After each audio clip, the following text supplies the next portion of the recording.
সরকারকে আমি শ্রদ্ধা করে বাংলাদেশ জাতীয়তাবাদী দলের আমার নেত্রী দেশনেত্রী বেগম খালেদা জিয়া, পাশাপাশি আপনার আমাদের প্রাণপ্রিয় নেতা জনাব তারেক রহমানের প্রতি শ্রদ্ধা রেখে সালাম জানিয়ে তাদের প্রতি আমার দলের পক্ষ থেকে আন্তরিক মোবারকবাদ জানিয়ে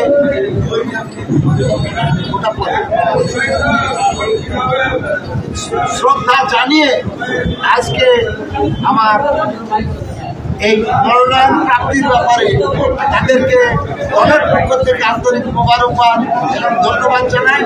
পাশাপাশি আমার নেতা কর্মীরা, গান্ধীর সকল নেতা কর্মীরা যে কোনো সময়, যে কোনো অবস্থায়, যে কোনো আন্দোলন সংগ্রামে সাথী নেতৃবৃন্দ সহ গ্রামগঞ্জের কর্মীরা আমার সাথে একত্রতা ঘোষণা করে উজ্জীবিত করে তুলেছিল আমাকে।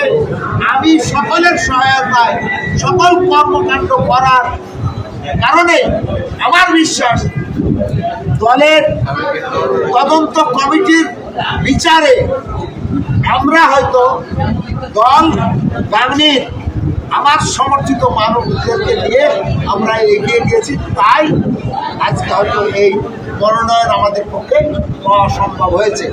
এখন আমার প্রত্যাশা সকল বিএনপির নেতা কর্মীদেরকে একসাথে নিয়ে ভাইয়ের মতো কাঁধে কাঁধ মিলিয়ে আমরা ধানের শীষের বিজয়ের কারণে, বিজয়ের উদ্দেশ্যে, দলের বিজয়ের উদ্দেশ্যে প্রতিটা নেতা কর্মীর সঙ্গে পাশে পেতে চাই। পাশে পাওয়ার প্রক্রিয়া আমি সকাল হওয়ার সাথে সাথে শুরু করব। তাদেরকে নিয়ে একসাথে আমি নির্বাচনের মাঠে নামবো। এই হলো আমার প্রত্যাশা, এই হলো আমার অঙ্গীকার। গাংনীতে তো 2,58,000 প্রায় 60,000 ভোটার।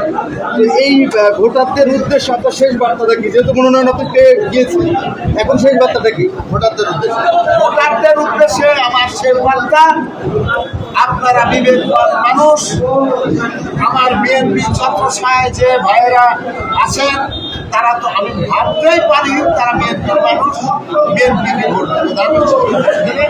তার বাইরে যে সমস্ত ভাইয়েরা আছে তাদেরকে বলবো, গাংনীতে একটি মানুষের চরিত্র ভালো মন্দ বিচার বিশ্লেষণ করে ন্যায় মানুষ হিসাবে যাকে আপনারা খুঁজে পাবেন, পেয়েছেন বিগত দিনে, এখনো পাবেন, তাকেই আপনারা আপনাদের মূল্যবান ভোটটি দিয়ে গাংনী পরিচালনার দায়িত্ব সুন্দর করে পরিচালিত আমি করতে পারি সেই জায়গায় দাবি রেখে আমি সেই ভাইদের প্রকান্ত আহ্বান রাখতে চাই।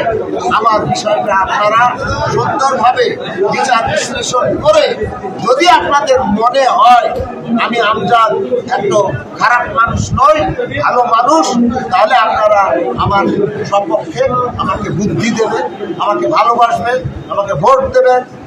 কোনো কিছু ভুল যদি করতে যায় শাসন করবেন, এই অধিকার দিয়েই আমি তাদের ভালোবাসা পেতে চাই।